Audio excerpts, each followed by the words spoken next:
Hey everybody, here we are again. We've pretty much made it through summer, and now it's time to talk about what else I saw in August. Movie number one is a British mystery thriller from 1950 titled The Clouded Yellow, in which an agent who's been booted out of the service for botching a job, Trevor Howard, accepts what should be a calm position cataloging butterflies in the country. Instead, he ends up helping the young lady of the house, Jean Simmons, escape from the police when she's framed for murder. The setup is very interesting, and if the movie sags a bit in the middle, it picks up again in the third act and brings you to a thrilling conclusion.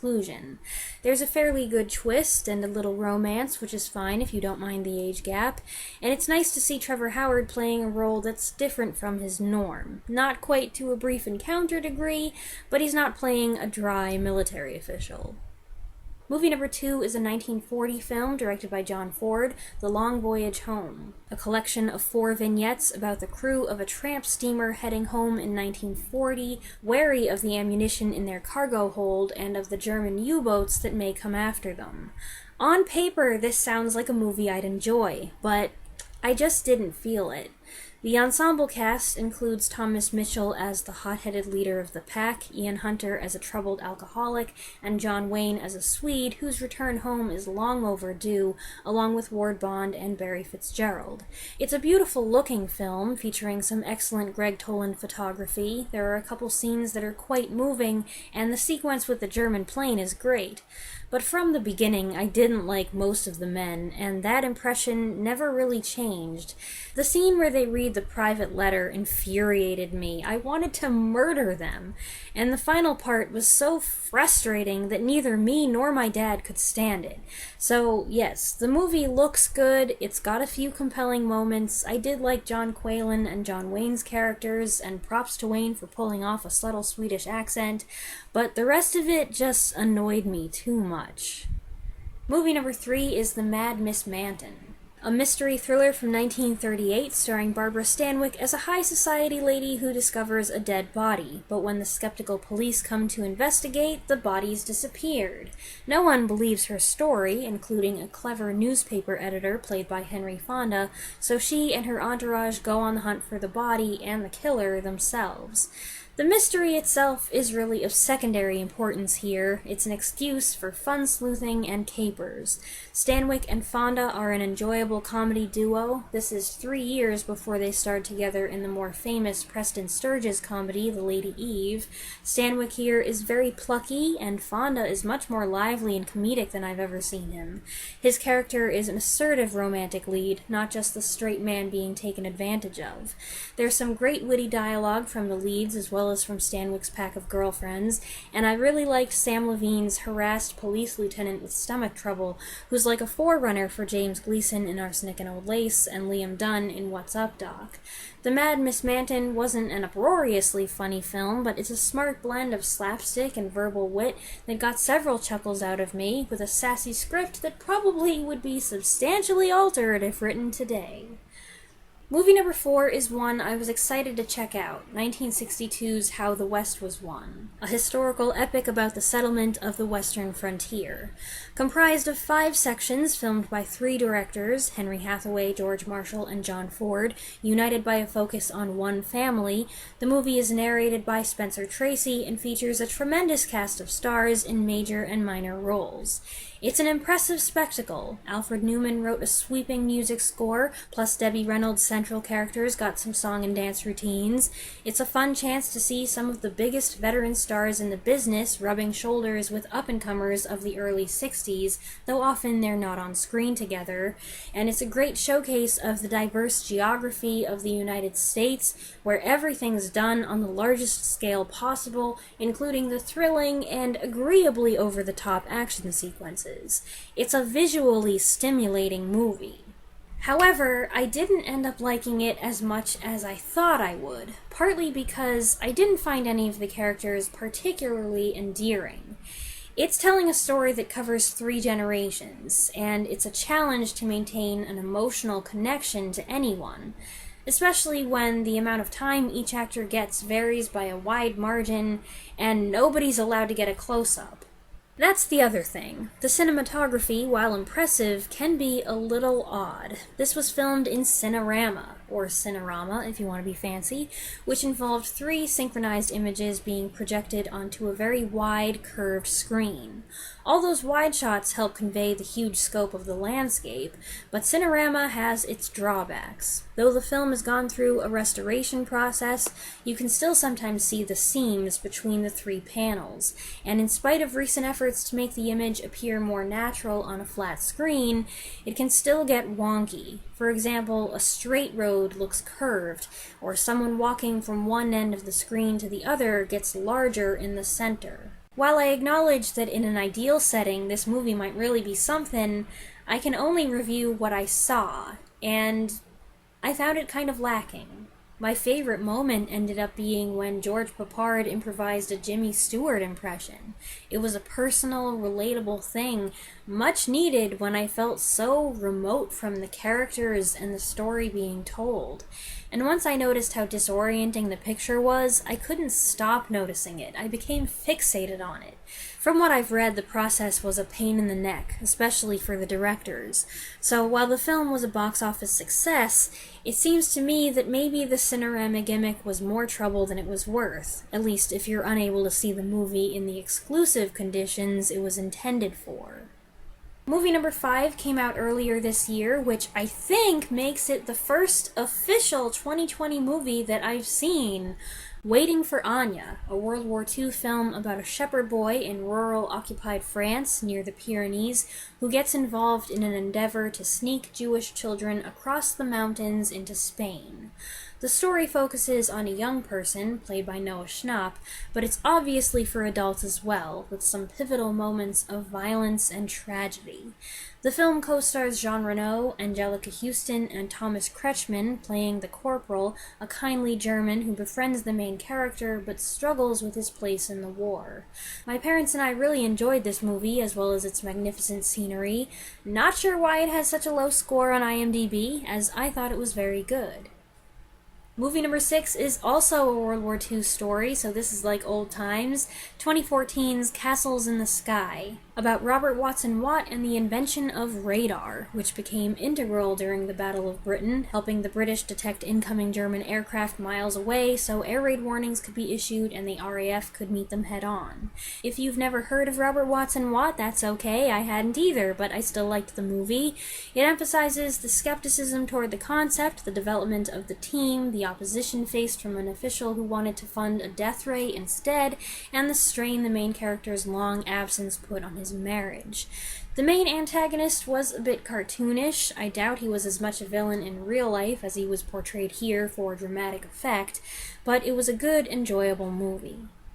Movie number 7 is 1948's The Dark Past, a crime drama in which Lee J. Cobb stars as a criminal psychologist and professor who recounts the story of when a hardened criminal and prison escapee, played by William Holden, and his gang took Cobb, his family, and his guests hostage in their cabin retreat. I really enjoyed the suspenseful hostage situation aspect of it, but the second half lost me a little. That's where Cobb starts to psychoanalyze Holden and try to cure him. It had a good nightmare sequence, but it wasn't quite as engaging as what had come before, and I kept thinking, wow, this is very similar to 1945's Spellbound. Movie number 8 is one from 1945 that you'll find listed as I Love a Mystery, but it seems that was actually the name of a radio serial, and this movie is one of 3 stories adapted from that radio program for the screen. This installment is titled The Decapitation of Jefferson Monk. George McCready plays a man who believes the prophecy of an ancient Asian cult that says his death is imminent. He fears he's being stalked, and 2 detectives agree to help him. This little film is loaded with atmosphere and strangeness. It includes a spooky mask, fog, a well-preserved corpse, a couple of murders, and a femme fatale. It's quite decent considering its short length and its presumably modest budget.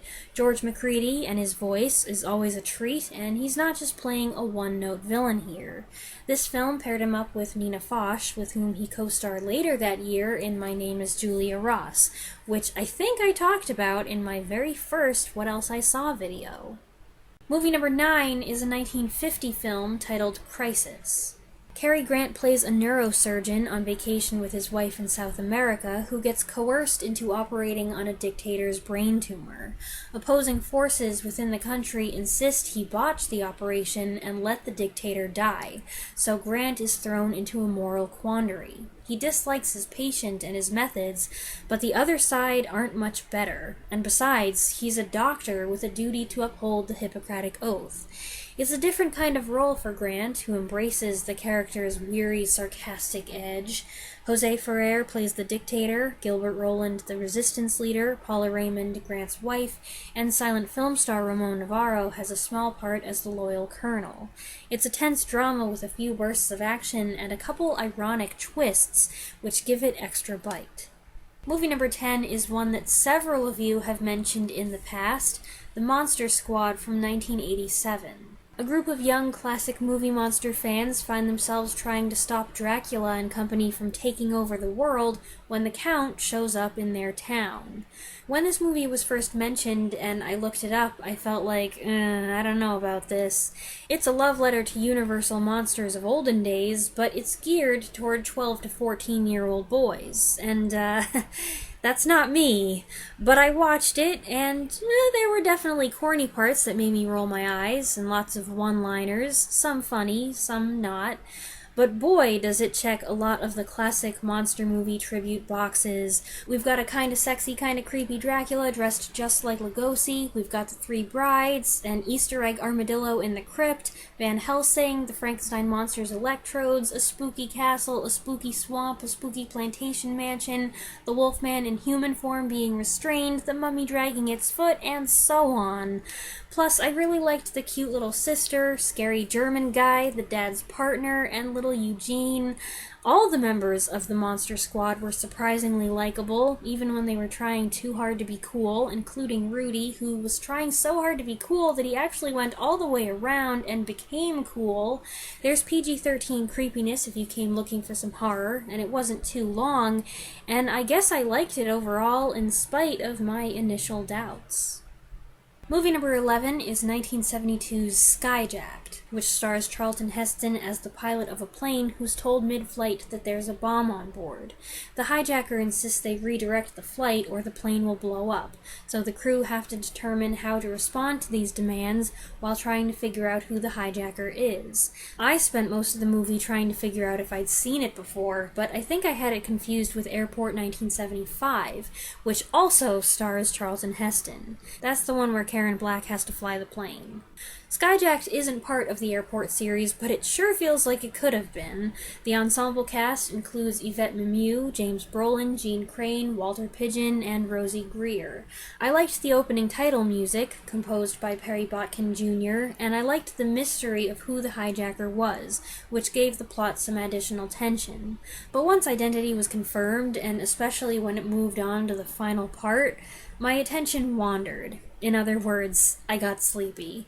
For the most part, the characters were lackluster, and their relationships murky. You had to guess why certain people had a beef with each other, and sometimes you never got the satisfaction of finding out whether or not you were right.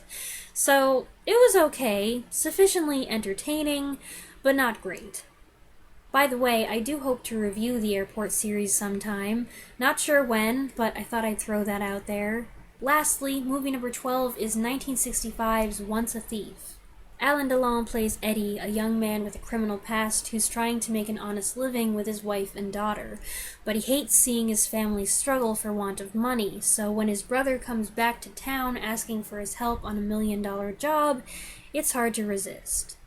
Some of you may recall that earlier this year I watched a couple Alain Delon movies and decided that I needed to see more. Sadly, the library temporarily shutting down put the kibosh on that, but I did get my fix from YouTube. There are a lot of Alain Delon fan videos on YouTube. Kristen Dean makes some especially good fan videos, so if you're in the same boat as me, and there do seem to be a lot of people besides myself who, for whatever reason, are obsessed with him this year, you should check out her channel and her videos. Anyway, Imagine my surprise and my delight when Turner Classic Movies announced that they would be adding him for the first time to their Summer Under the Stars lineup.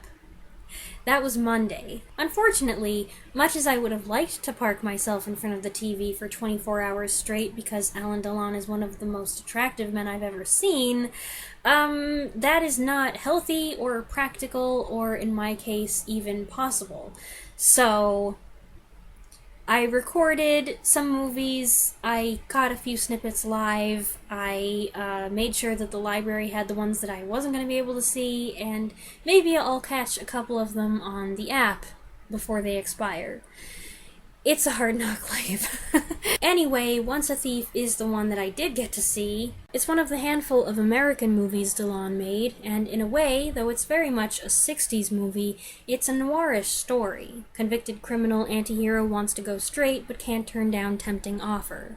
With that being the plot, I ended up saying, no, don't do it! Ugh, he's doing it. Several times. The cast was fine, Delon convincing as a devoted father and frustrated breadwinner with good intentions, but an Achilles heel. He's joined by Van Heflin as the policeman with a vendetta against him, and Margaret as his wife, who unfortunately spent the latter portion of the film in hysterics, she was the weakest link, and Jack Palance as Eddie's brother. Obviously, they don't look anything like brothers, but if you want to enjoy the movie at all, you just agree to accept it. There's also John Davis Chandler playing a very creepy creep. It's not the happiest movie, in fact, it's fairly depressing, but a decent, if not totally original story, which is given some freshness by its cast and its interpretive style. And that's it! I got all the mini-reviews in one video this time. It seems we didn't watch as many movies last month, but we did watch all 3 seasons of Hamish Macbeth, which turned out to be a delightful show.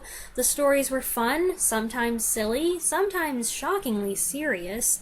The main character, played by Robert Carlyle, grows a lot over 3 seasons, going from a negligent, lovesick loafer who bends the rules to a conscientious leader in the community who still bends the rules. The side characters are so lovable and so Scottish. We did end up watching with the subtitles on, which for the most part were helpful, although occasionally inaccurate. I loved the dog and all the moments of hilarity, which I think were just what we needed. Another reason, though, why the movie count is on the tamer side is because of all the time that instead was spent watching the live stream of Joey the baby sea otter. He's the most adorable little guy, he's got so much personality, he's growing so fast, and you get addicted to checking in on him throughout the day and the night. And I've got my mom watching too, so when I would finally tear myself away from the live stream on my own computer, I'd come and find Joey on our TV. So we've spent hours watching him in the last couple weeks, which is very unusual for us, but it's totally worth it. Alright everybody, I hope you enjoyed the video. Let me know if you've seen any of these movies and what you thought of them in the comments below. There is a list of the movies and where I watched them in the description, and I'll see you next time. Thanks for watching!